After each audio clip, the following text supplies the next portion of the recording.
Pues perfecto, estimado Sergio. Pasamos a la segunda parte de las presentaciones. Y bueno, así como presenté a Olivia, Sergio es una persona súper exitosa en la priva, está publicando, a pesar de que así como lo ven, o sea, así como lo ven, está de lleno y está volviendo a estudiar y está encontrando este amor a la medicina, ¿no, Sergio? ¿Qué opinas, Sergio Rosales? Después de Sí, ser All Star en la Gineco 4, cuéntanos. gracias.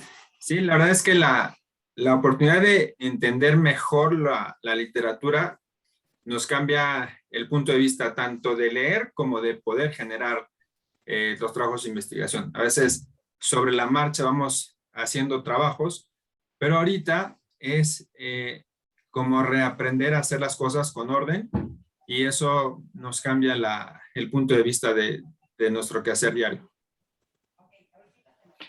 Pues gracias, Sergio. Pues vamos a darle, ¿no? ¿Sí? Ya puedes compartir. Sí, voy a compartir la pantalla.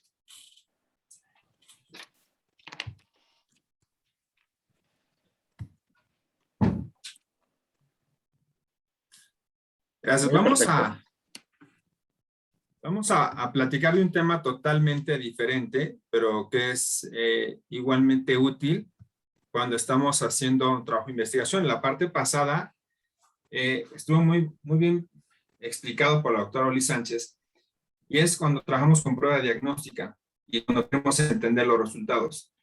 Pero ahorita nos vamos a pasar a otro tema que es totalmente diferente, que es hablar de causalidad, y es, cuando nosotros hablamos de causalidad, es que queremos entender que algo está pasando, y estos son los diferentes estudios que vamos a estar realizando en los que siempre estamos queriendo entender qué fue lo que provocó algo, y entonces aquí queremos nosotros tratar de predecir o entender qué es lo que pasa con un evento a futuro, y aquí tenemos que partir de dos situaciones. Una es que esto sucedió antes de que se presente la enfermedad que vamos a estudiar, o que estos efectos que vamos a querer estudiar se presenten después de que la enfermedad se ha presentado. Y eso hace que tengamos que distinguir dos cosas que vamos a tratar de estudiar. Los que ocurren antes, que van a ser factores de riesgo para que se presente la enfermedad que queremos estudiar, o si ya se presentó la enfermedad, entonces van a ser indicadores pronósticos para poder entender si esto puede agravar o complicar más la enfermedad que yo tengo.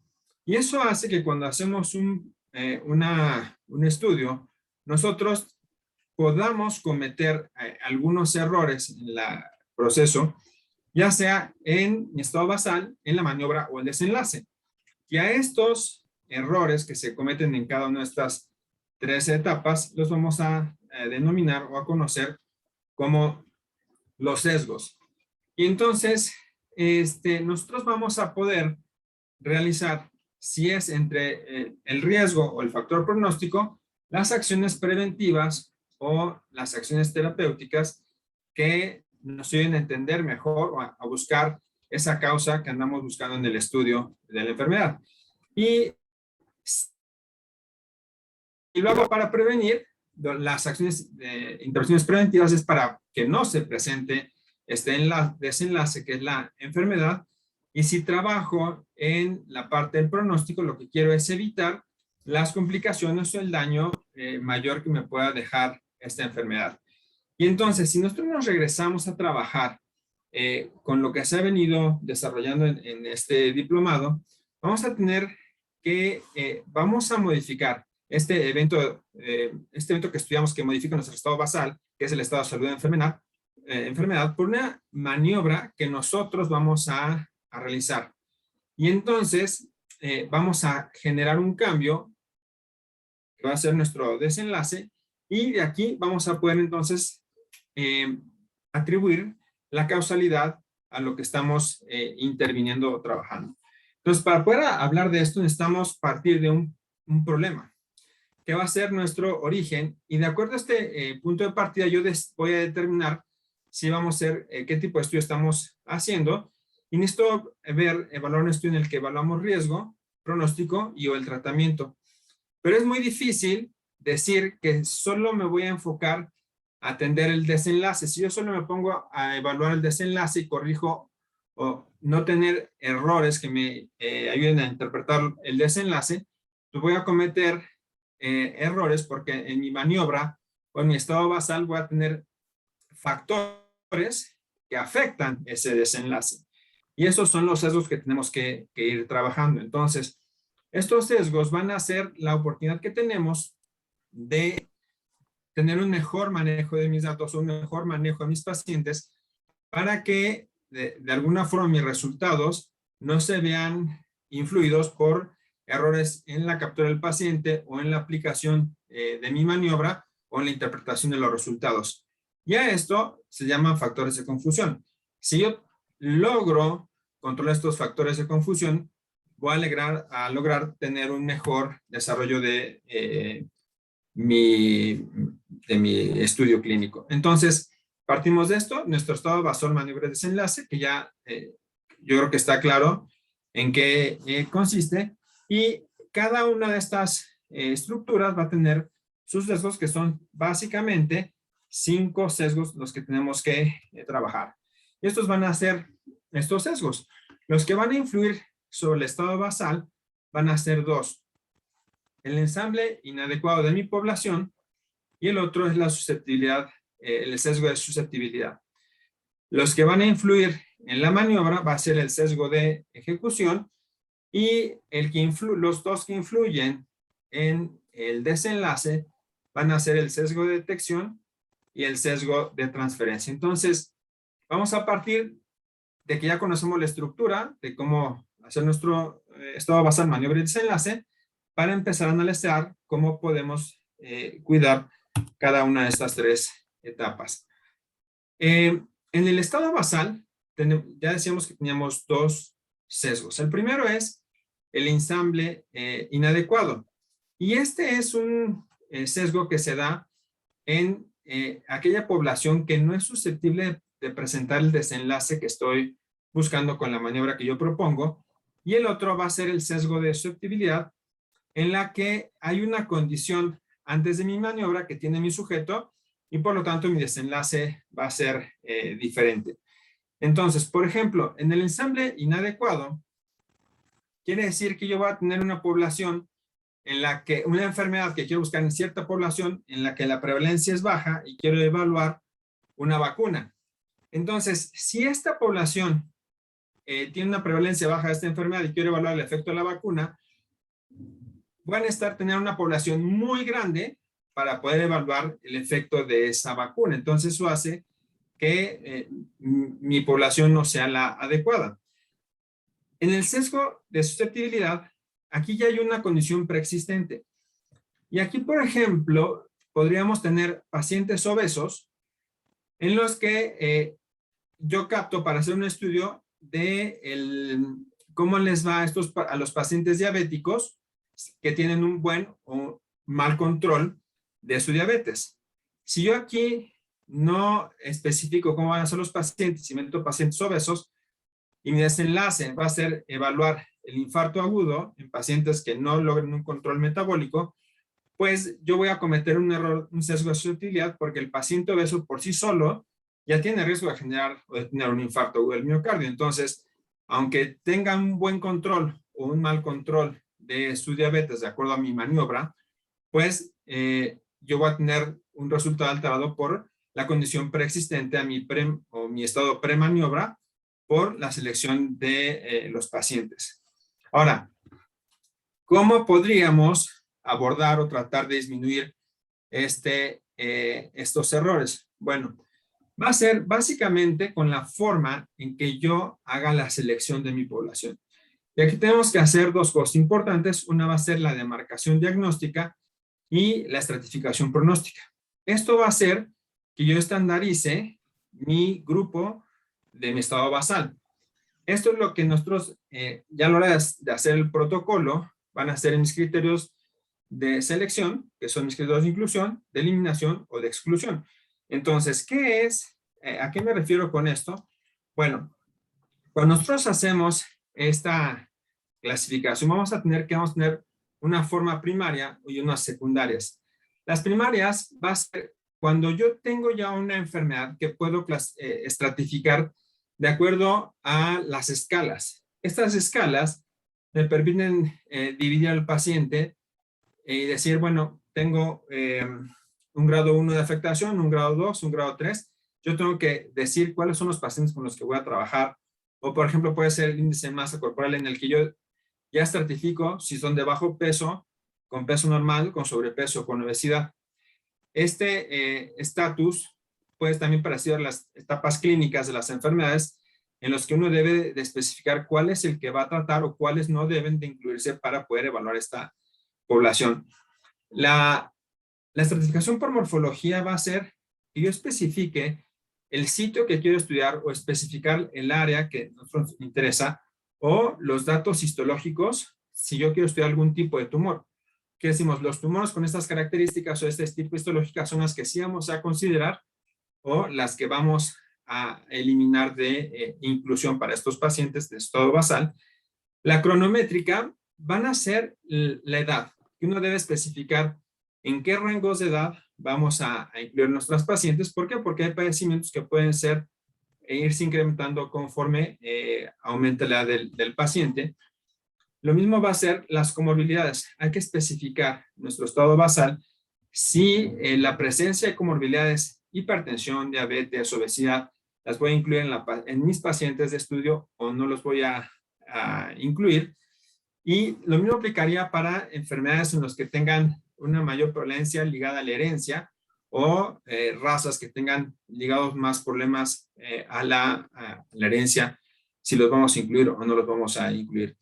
Y la maniobra previa, esto es algo importante porque puede tener dos desenlaces. Uno, que yo esté captando pacientes a los que ya se les hizo una maniobra y yo estoy evaluando el efecto de esa maniobra, si fue negativa, o por el contrario, que tengo pacientes a los que ya se les realizó una maniobra y fueron beneficiados, entonces no puedo evaluarlos igual al que fue afectado por una maniobra previa, o al contrario, se mejoró su condición basal y entonces a partir de aquí quiera yo evaluar con una maniobra nueva. Entonces eso lo va a tener que ir especificando. Esas van a ser las cuestiones primarias y las secundarias va a ser el definir las condiciones sociales, económicas, culturales, para que yo pueda tener un grupo parecido que se enfrenta a una enfermedad. Entonces, todo esto va a ser lo que va a incluir estos dos factores para mi estado basal. Ahora, ¿cómo contrarresto estos sesgos? Bueno, lo mejor es hacer una asignación aleatoria, que sea ciega y que sea homogénea. Esto es muy importante, porque de esa forma nosotros logramos que los grupos sean muy parecidos, que al no conocer ni la paciente ni el investigador a qué grupo van, tratamos de que esos pacientes, como van llegando, queden de la misma forma en los grupos. Quiere decir que van a entrar con las mismas características de la edad, con el mismo estado clínico, o la variación que pueda tener el estado clínico va a estar igual en los dos grupos. Entonces, esta es la mejor manera para evitar estos dos sesgos, el hacer una aleatorización. Para esto hay varias formas. Hay tablas que uno puede meterse en línea y hacer la asignación del paciente, o que exista unas cajitas en las que se va asignando por número, para que eso no lo conozcamos y de esa forma tratemos de que nuestros pacientes sean lo más parecidos en ambos grupos. Ahora, los errores en la maniobra, esto es muy importante porque aquí sí depende ya de cómo vamos a ejecutar la maniobra que estamos proponiendo.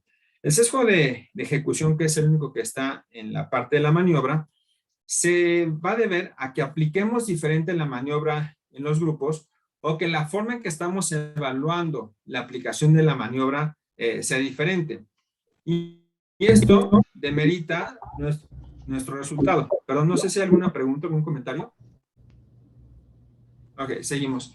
Entonces, esto vamos a poder, esto va a deber esta evaluación diferente a la aplicación de maniobras periféricas. Las maniobras periféricas van a ser acciones que yo realice como complemento para mi maniobra. que yo realice para mejorar o para la aplicación o para la interpretación de la maniobra, que si no las tomo en cuenta, obviamente debe afectar mi desenlace. Algo para entender esto puede ser cuando yo quiero evaluar un procedimiento quirúrgico e incluimos un cirujano que es un egresado reciente de la residencia que tiene 6 meses de haber egresado, o contra un médico que tiene 15 años haciendo esta técnica. Si yo no especifico esto, pues obviamente los resultados van a ser diferentes. Lo mismo puede ser al evaluar si este procedimiento quirúrgico que se va a realizar, a unos pacientes los interno unos días antes, los compenso, mejoramos la hemoglobina y los metemos en mejores condiciones a la cirugía. A un paciente que llegó y no mi maniobra periférica no incluye la evaluación de la hemoglobina y lo metemos con una hemoglobina baja. Y yo quiero evaluar cómo les va a estos pacientes con la cirugía, pues probablemente no es la maniobra la que influye totalmente en la paciente, sino estas maniobras periféricas que están influyendo en mejorar las condiciones de unos pacientes y de otros pacientes. Entonces, para poder evitar esto, necesitamos, ya que tengo todos mis datos, podemos evaluarlo de 2 formas. Las 2 formas, una va a ser que yo analice los datos por el análisis de intención a tratar o el análisis por protocolo. Mi análisis por intención a tratar van a ser aquellos que se evalúe cuando se aplicó el tratamiento, terminen o no el seguimiento del estudio. Y los que se hace el análisis por protocolo, solamente vamos a analizar aquellos pacientes en los que concluye el seguimiento marcado por el protocolo. La diferencia es que en uno tendría únicamente, cuando yo aviso que voy a evaluar únicamente por intención tratar, es cuando hice la cirugía, cómo les fue en este momento, y cuando analizo por protocolo, sabemos que estamos en un seguimiento en aquellos pacientes que sí completaron el protocolo. De esa forma, tratamos de que las maniobras periféricas sean parecidas para evitar diferencia en la interpretación de los resultados. Y el último, que van a ser los errores del desenlace, van a ser, van a ser dos sesgos. Uno va a ser el sesgo de detección, en el cual vamos a encontrar diferentes resultados de acuerdo a los grupos que estemos analizando. Y esto es porque mis grupos quedan desbalanceados en la cantidad de sujetos, y entonces lo que tenemos que hacer es buscar la forma de que mis grupos queden balanceados. Esto es, vamos a identificar, yo tengo que identificar si lo que estoy analizando es el desenlace final que yo quería, que yo propuse, o estoy evaluando resultados parciales. Y esto es que si mis grupos no son iguales, yo puedo encontrar de repente que a lo mejor en los obesos tenía un resultado, en los de bajo peso tenía otro resultado, y yo decir que es buena mi maniobra, pero resulta que mis grupos son desiguales. Entonces, tengo que evaluar mis grupos de forma parecida, y tengo que identificar si lo que estoy evaluando es realmente el resultado que quería o es una evolución transitoria antes de terminar el seguimiento. Y esto, si no tengo claro el seguimiento que va a tener del paciente y los evalúo en diferentes tiempos, puedo estar confundiendo mi desenlace final con el haber alcanzado un tiempo de evolución, pero ese no sea mi desenlace final. Entonces tengo que ser muy claro en definir cuál va a ser el tiempo de seguimiento o la evaluación que yo quiero tener de estos pacientes para entender si el resultado fue o no el mismo y no estoy evaluando diferentes efectos en mis pacientes. Y la otra es el sesgo de transferencia. El sesgo de transferencia vamos a entenderlo como la cantidad de datos o de sujetos que se pierden a través del estudio. Nosotros sabemos que va a haber cierta cantidad en todos los estudios que se van a perder. Y esta pérdida que se tiene, si es de menos del 20%, podemos considerar que los datos son evaluables, que no van a tener el sesgo de que me cambie la P porque perdamos pacientes. Ahora, ¿cómo puedo yo evitar este sesgo de transferencia o de asumir que mi riesgo es importante en una población que no cumplió con ese tamaño de la muestra, bueno, pues calculando, si yo sé que puedo tener este 20% de pérdida, desde que haga mi cálculo de muestra, puedo agregar este número extra de pacientes para que ya tengamos considerada como esa pérdida y mis resultados no pierdan significancia. De esta forma, nosotros ya vamos a poder evaluar o quitarle algunos errores cuando hacemos una prueba en la que buscamos qué está pasando. Entonces, recapitulando, tendríamos que evaluar 5 errores durante mi prueba, que son los que vamos a tratar de evitar, porque esto le da más confiabilidad a mi estudio. En el estado basal, tener buenos criterios de selección para tener un ensamble inadecuado, un sesgo de susceptibilidad, que mis grupos sean iguales, que sean homogéneos para poder establecer mi prueba. Posteriormente, la aplicación de mi maniobra, que a la hora que apliquemos la maniobra, esta maniobra se aplique igual a todos los grupos. Y se debe dejar claro cómo se debe interpretar los resultados de mi prueba para que no cometamos sesgo de ejecución. Y en el desenlace, que se evalúen los pacientes de la misma forma todos, que tengamos grupos homogéneos y tener considerada nuestra pérdida de pacientes para no perder significancia de la prueba. Y esto es lo que nos va a servir para el análisis de causalidad de cuáles pueden ser mis errores o mis sesgos en la realización de mi estudio. Y esto es en el planteamiento de mi estudio, los criterios diagnósticos, a la hora que realizo el estudio con mi maniobra y a la hora de interpretar los resultados, que tengamos claro todo. Mientras más claro tenga yo mis maniobras, mis 3 fases y los sesgos que puedo tener en cada una de ellas, más claro puedo ser en evitar los sesgos, que al final me le quitan sensibilidad a mi prueba, a mi estudio. ¿No tengan alguna pregunta, alguna duda? Si quieres podemos jugar al rival más débil, ¿eh? O sea, podemos... Sí, yo creo que... Sí. Aquí tengo los nombres. Me dices y los voy pasando uno por uno. Ah, muy bien. Sale. ¿Qué pregunta tienes? Ah, Sí. mira, curiosamente ya empezaron a haber dudas. Así cuando dicen, oh, y los vamos a preguntar, ahora ya hay dudas. Jacqueline tiene dudas. Sí, era con respecto a la estratificación por maniobra previa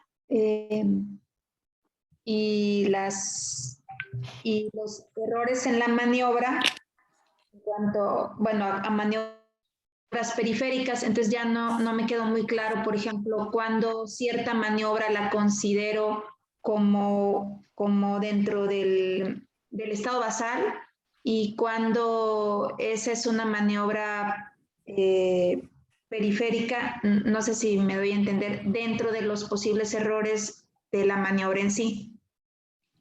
En la maniobra previa, o sea, yo tengo que definir si el paciente se le realizó una maniobra, ya tuvo un efecto, o mejoró o empeoró, si estos pacientes van a entrar como iguales. Es decir, bueno, antes de que les hagan haber empezado el manejo con insulina y tienen un estado metabólico, ¿los incluyo o no los incluyo? Es decir, bueno, es diabético, pero tenía control, no tenía control, o tenía el manejo ya. Eso es, yo defino mi criterio de inclusión. Yo puedo decir, sí incluyo pacientes que ya eran diabéticos, tenían manejo con insulina, o no lo tenían. Ese ya es mi criterio de inclusión. Y cuando aplico mi maniobra, es cómo voy a aplicar yo el tratamiento a mis pacientes, y si esa aplicación la vamos a hacer, por ejemplo, a uno les voy a dar con jeringa de insulina, a otro le voy a aplicar una jeringa normal. Si esto lo voy a evaluar y me da lo mismo, yo tengo que dejar claro que a la hora de que se aplique la maniobra, tiene que ser a todos los pacientes con la misma jeringa. Ajá. Y que va a ser idealmente la misma persona que aplique la maniobra para que yo tenga una homogeneidad no tenga variación en cómo se aplica la vacuna. Y si tengo que especificar en dónde en qué parte o cómo voy a hacer, por ejemplo, un procedimiento quirúrgico, tengo que dejar claro que va a ser la misma cirugía para todos mis pacientes. O si voy a comparar dos tipos de cirugía, tengo que decir exactamente cuál es la cirugía que voy a hacer en cada grupo de pacientes. Pero entonces, uno es el efecto que tuve de una maniobra, pero que esa maniobra no es la que voy a evaluar aquí. Es, ya tenía un manejo, lo incluyo o no lo incluyo, y aquí es cómo yo aplico mi maniobra en mis pacientes. Aquí tienes otro Pablo cliente. Verde. Sí, Pablo. Tengo una duda respecto justamente a si yo, por ejemplo, voy a aplicar algún test, y obviamente para que no haya un sesgo en la aplicación de este test, pues necesito de otras personas. Pero estaba pensando, ¿qué tal si yo lo hacía de manera electrónica y entonces ya de alguna forma estaría evitando ese sesgo, haciéndolo de manera electrónica? O sea, ya no intervendría una persona. ¿Se podría hacer o necesariamente se necesita hacer de esta manera como cegada? Algo importante cuando vamos a aplicar algo que es interpretativo, mi maniobra periférica puede ser que antes de hacer eso, se aplique el test a un grupo de gentes en las que todos entendamos la pregunta igual.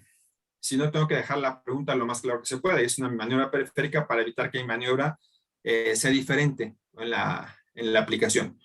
Entonces, cuando yo desarrollo mi protocolo, tengo que decir, como maniobra periférica, hacemos una acción que va a ayudarnos a homogenizar la aplicación o la realización de mi maniobra. Ok, de acuerdo. Gracias. ¿Es lo que se define como estudio piloto o validez de la prueba?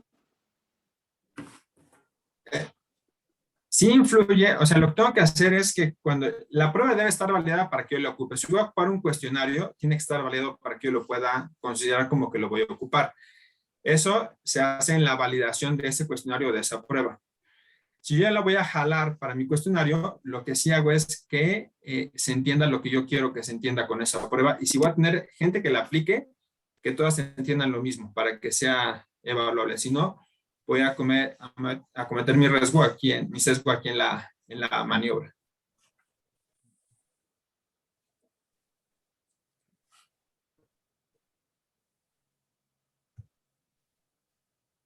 ¿Todo bien, Cari? ¿Todo bien? ¿Todo correcto? Todo muy bien. ¿Algún otro ejemplo, Oli, Cari? Sí, por ejemplo, si nosotros queremos hacer una prueba para evaluar diabetes envasadas, entonces, cuando nosotros estamos en nuestro estado basal, yo debo de establecer muy bien mis criterios de inclusión, en donde voy a decir si van a ser pacientes con ciertos factores de riesgo, porque no es lo mismo que al hacer el ensamble de esa población ponga pacientes que tengan muchos factores y otros pocos factores, porque entonces ya es una población que no está de manera uniforme. Después, por otro lado, el sesgo de susceptibilidad pudiera ser que ya tenga pacientes que tengan un síndrome de ovarios poliquístico previo y que ya entren con metformina. Entonces, si yo meto esas pacientes y no las excluyo de mi estado basal, pues al momento de someterlas a la prueba para diabetes, pues obviamente también va a afectar mi resultado final. Entonces, ahí tendría un sesgo de susceptibilidad si no me doy cuenta o identifico ese punto. Después, al aplicar la prueba, tengo que definir muy bien la maniobra para no tener sesgos de ejecución. Entonces, aquí yo debo de definir. Tengo varias pruebas que puede ser una carga de 50, una carga de 75, una carga de 100, pero si a unas les pongo carga de 50, otra de 75 y otra de 100, pues ahí el sesgo de ejecución puede variar porque el número de horas que yo le voy a tomar las muestras pues van a ser diferentes y los puntos de corte también. Otro punto es qué puntos de corte yo voy a tomar para poder decir que sí tiene o no tiene la enfermedad, porque entonces ahí tendría un sesgo de ejecución al momento de ya evaluar mis resultados. Y bueno, ya una vez que tengo ya los datos de la prueba, pues también lo que comentaba Sergio, que es muy importante, que son las pérdidas que yo voy a tener. Si yo tengo una pérdida de más del 20% de mis pacientes, pues entonces ahí voy a tener un sesgo de transferencia en ese sentido, porque pues no voy a poder evaluar el total. Entonces, cada uno de los protocolos que ustedes vayan a realizar tienen primero que nada delimitar muy bien sus criterios de selección, tanto los criterios de inclusión, de exclusión, de no inclusión, que les permita hacer una adecuada demarcación diagnóstica. En el caso de la aplicación de la maniobra, hay que tener mucho cuidado, por ejemplo, en los estudios retrospectivos. ¿Por qué? Porque ahí la maniobra quizás ya está aplicada y entonces ahí es donde se puede tener más sesgos de ejecución porque ustedes no la aplicaron, sino la van a recoger ya de un documento y ahí pueden tener un sesgo importante si no están tomando en cuenta esa parte. Y si ustedes van a aplicar la maniobra, entonces deben de estar estandarizados. Por ejemplo, si yo voy a aplicar como maniobra un Doppler de arteria umbilical, pues primero yo tengo que ser estandarizada para saber que realmente estoy tomando adecuadamente la arteria umbilical y que no estoy tomando la vena, o que no estoy tomando otros parámetros o que lo estoy tomando incorrectamente, porque entonces ahí al final pues no estoy siendo precisa y eso me va a influir en mis resultados finales.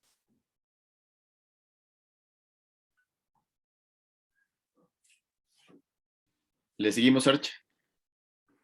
Sí, algo importante es cuando nosotros hacemos el protocolo, nosotros somos los que somos dueños del conocimiento de ese proceso que vamos a evaluar. Yo soy el que conozco sobre el tema y en base a eso es que puedo definir muy bien las cosas. Entonces, mientras más dejemos a interpretación los resultados, más difícil va a ser entender mi estudio o menos credibilidad va a tener.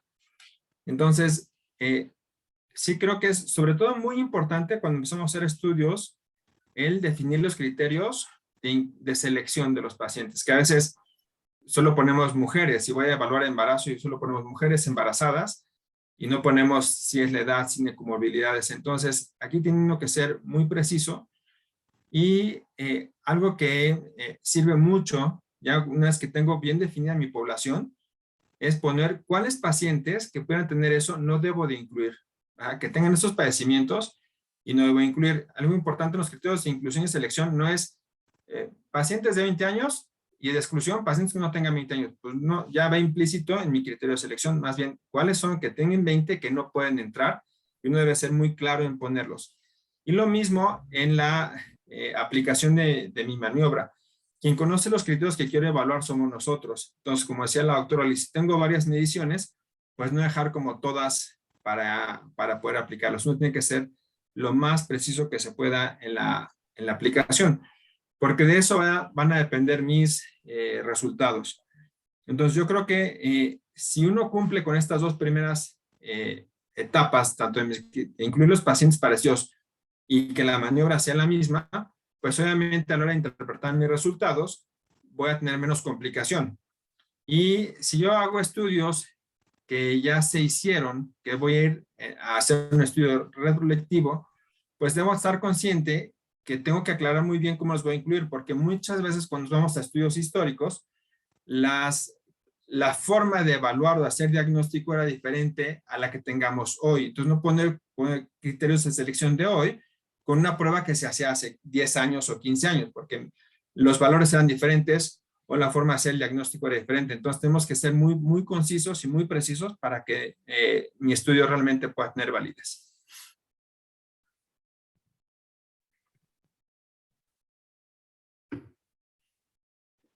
¿Qué onda, Sergio?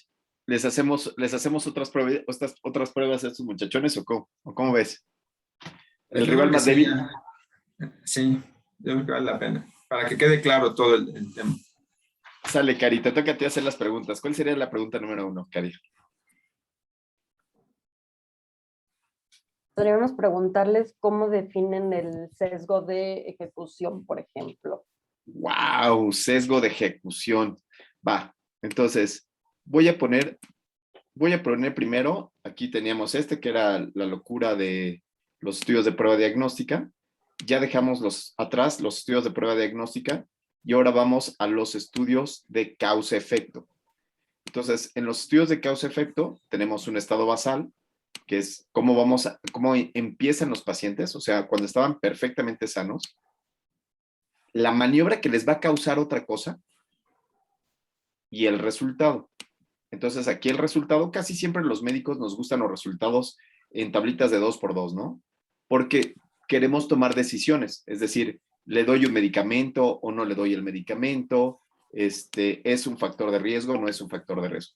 Entonces, voy a empezar de arriba abajo con Miguel para que nos diga un estudio, díctanos, Miguel, un estudio de causa-efecto, un estudio de causa-efecto. Cuéntanos. Ok, pudiera ser La pregunta de investigación. ¿cuál es el... déjame plantearlo. Pues de dolor. Dolor, pacientes con dolor. Pongamos un medicamento, un analgésico, contra un placebo. ¿Cuál es la eficacia de la hipnosis ¿Cuál es la hipnosis? versus placebo para quitar el dolor? Disminución de dolor. No, quitarlo. Ok. Entonces, quitar el dolor va a ser, ¿qué les parece? ¿Cómo podríamos medir? ¿Cuál sería, en este estudio, cuál sería el estado basal, estimadísimo Herbert? Herbert, a la una. Herbert, va a ser ahora sí el rival más débil, te vas a llevar otra. No, sería ahí pues los pacientes que tengan dolor o pacientes con dolor. Claro, pacientes con dolor. Aquí te voy a poner, le voy a anexar pacientes con dolor y cáncer. No le pusimos arriba, pero este cuate tiene esto en mente. ¿Y la maniobra cuál sería? Pues el placebo versus pues la hipnosis, ¿no?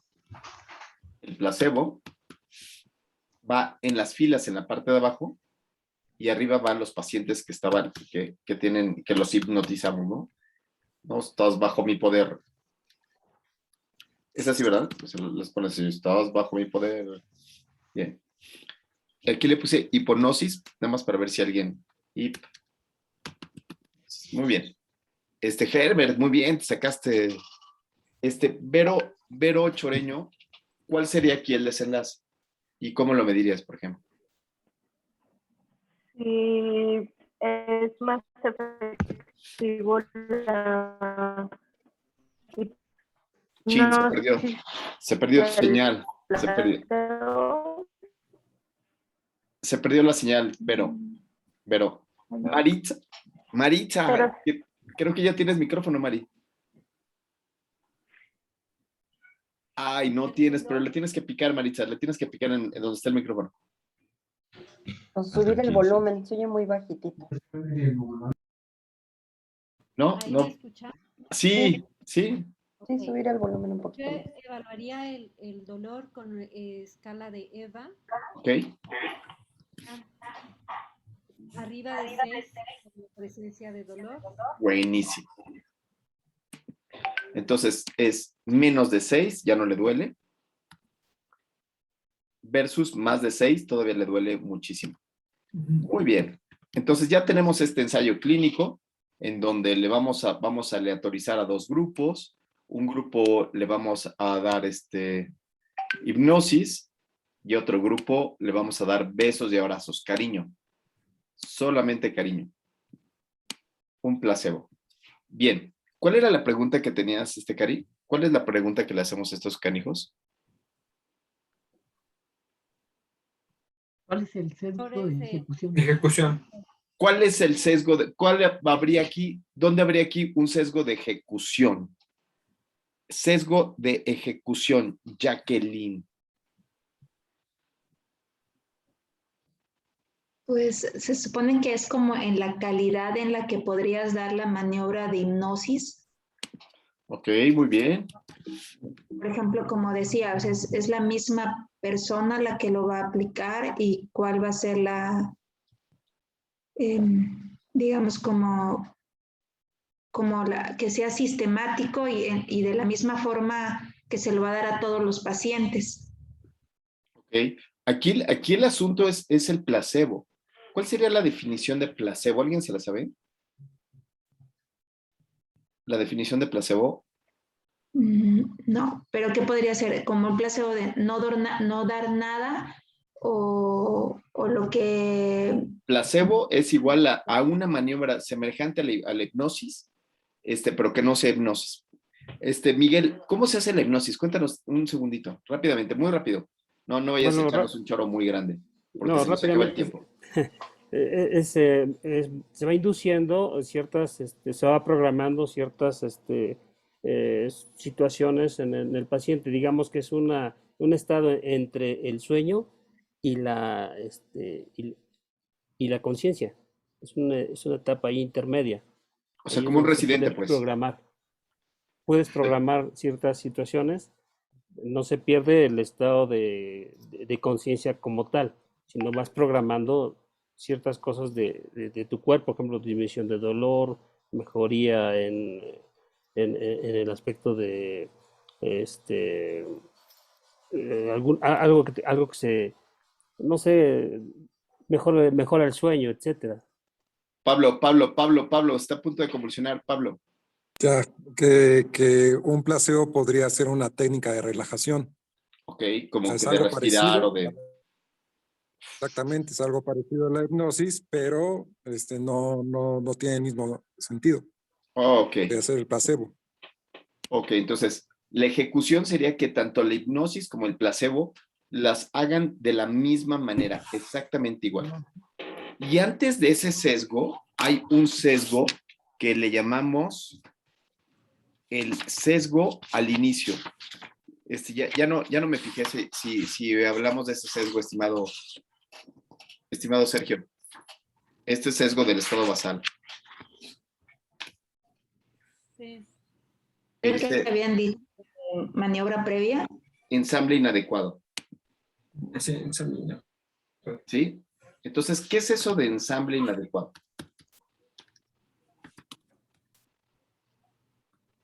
Y el ensamble inadecuado, Maritza otra vez, órale, ya Maritza ya no quiere ser la rival más débil. O sea, quiere así que cuando sus hijos vean estos videos digan, ay, mi mamá sí participaba en clase. Sí, Mari, adelante. Pues podría ser incluir pacientes con cáncer y que además tengan, que sean diabéticos y que tengan neuropatía diabética. No. El tener comorbilidades es otro sesgo. ¿Qué sesgo es este de las comorbilidades? O sea, que tenga además de cáncer, tenga diabetes, hipertensión y todo lo demás. ¿Qué sesgo sería, colegas? ¿Podría ser el de susceptibilidad? Claro, muy bien. El sesgo de susceptibilidad pronóstica, al cual yo le llamo de la tanga.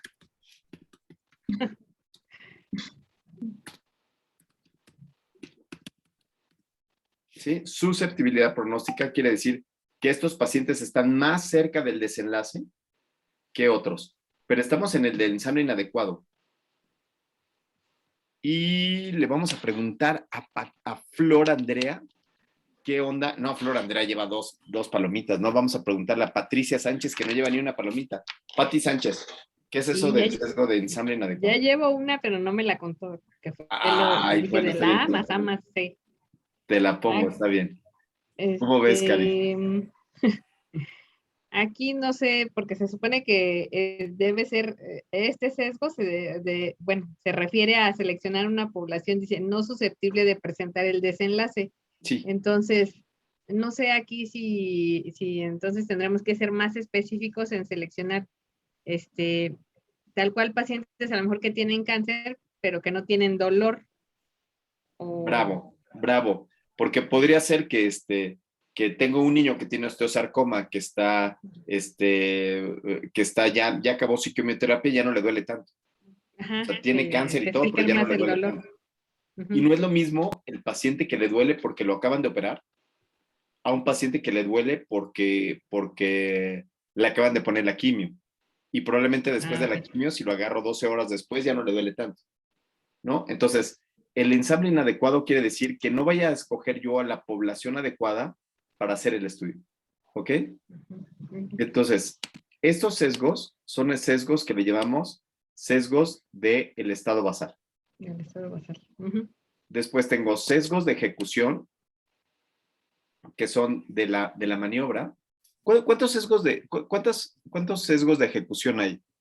O sea, uno habían dicho ustedes, aplicación adecuada de la maniobra, pero hay otro, ¿se lo saben? De transferencia.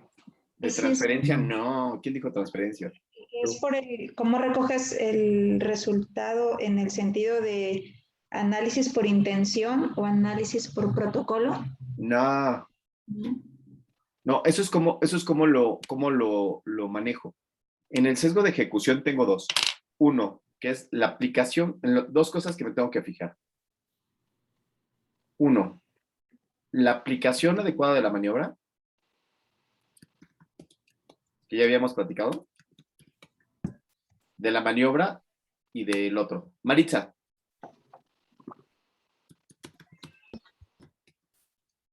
Maritza.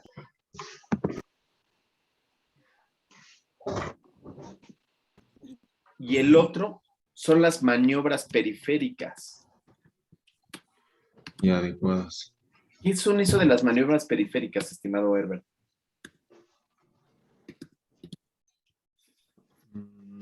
Está leyendo. Sergio, ¿ya viste? Está leyendo, qué mala onda. O sea, Estoy revisando los apuntes. Ajá. Bueno, entonces a este le ponemos otro tache para que se le quite lo andar bien. Pablo, ver, Cintia. Cintia la una. Cintia las dos. Pablo Pues Verde, en maniobras el sesgo de periféricas en este estudio.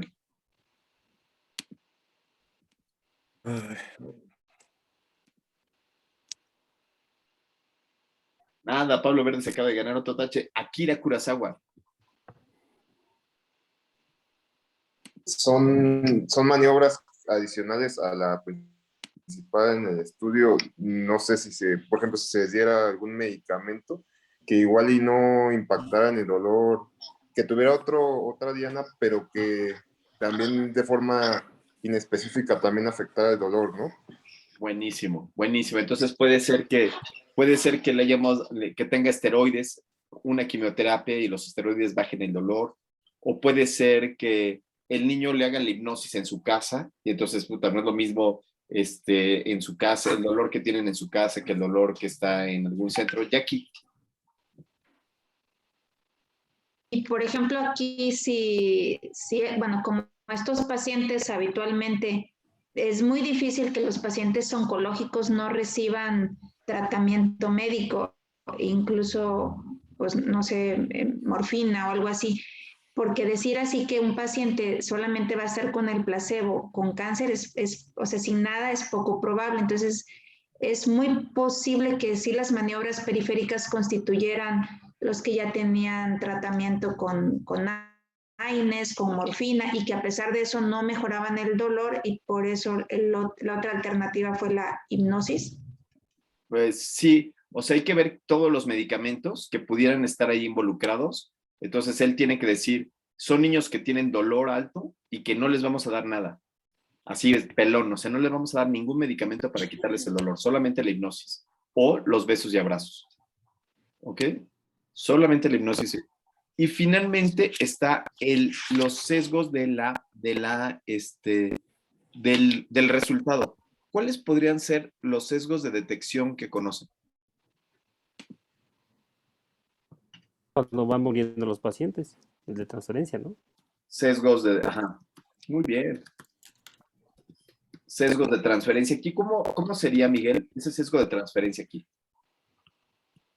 Por ejemplo, si en mi estudio lo hago a un tiempo y mi población, no sé, sean 100, pero desafortunadamente en ese tiempo van muriendo pacientes, entonces tendría que verlo si es mayor del 20% o si es menor.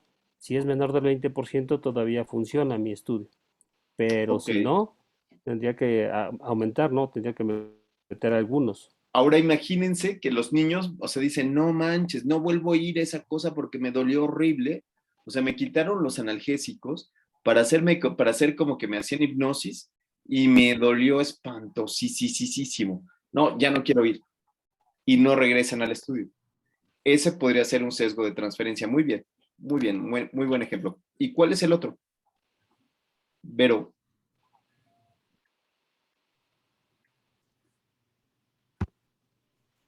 Flor. María del Carmen Aburto. Jackie. Buenas tardes. ¿No sería parte del de ejecución? ¿Cuál nos falta? ¿El de ejecución? El de ejecución está acá. Esos ya los vimos. Ahora estamos en los sesgos de detección. Entonces, uno es que tenga sesgo de transferencia porque ya no los sigo a todos. Se me desaparecen unos y ya no regresan a la consulta.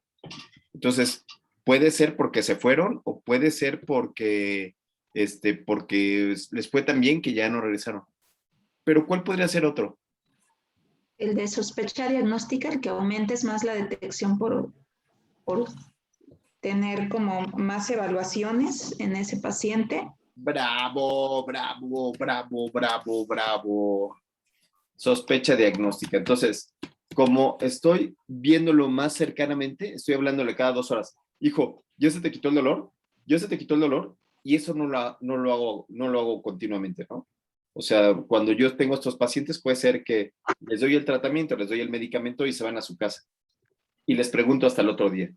Pero aquí quizás él esté muy ansioso y así tenga ansiedad así. Ay, ¿se le habrá quitado o no se le habrá quitado? Ay, Diosito santo. Entonces, le esté hablando cada 2 horas, ¿no? Oiga, doctor, oye, ¿ya se le quitó el dolor? ¿Ya se le quitó el dolor? Y entonces, eso es una parte de sospecha diagnóstica, en donde el sujeto va a tener más detecciones, ¿sí? O sea, igual sucede, por ejemplo, con pacientes que les hice un estudio sospechando que hemorragia intraventricular les va a provocar daño y lo cité cada mes. Y en cambio los otros, que no los sospecho, los cité una vez, o sea, no, ni los cité. Y hasta el año. ¿Por qué? Porque si los cito cada 2 meses o cada mes, puede hacer que yo detecte algunas otras cosas.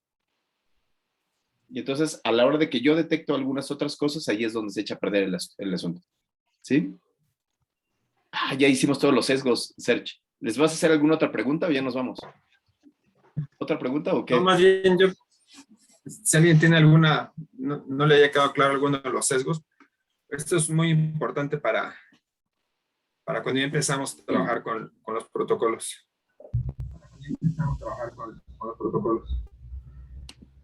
Que este estudio con placebo se oye como un poco fuerte.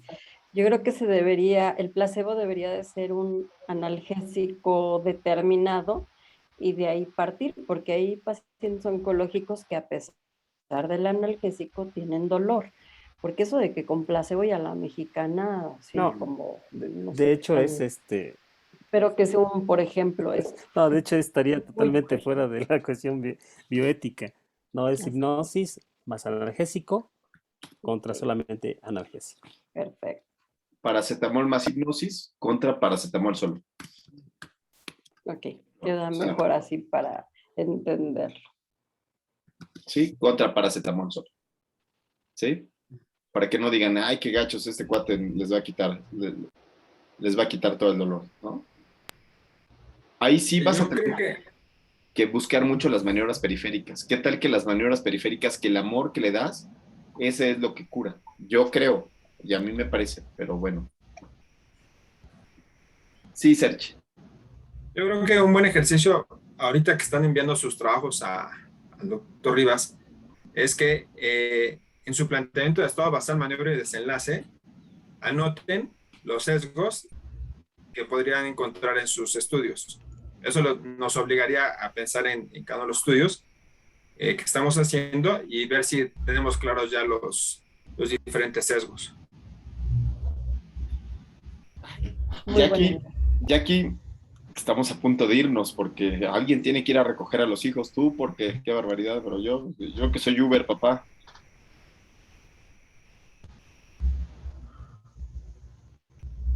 Sí, Jackie, ¿preguntas? No, ya es suficiente, creo ya. Eso es todo. Lo demás viene ahí. Lo demás hay que leerlo. Doctor Sebastián, ¿quiere dirigirnos unas palabras? Yo tengo una duda, ¿no? Aquí nada más con respecto a los protocolos. ¿Qué características tiene que tener el asesor para poderlos hacer?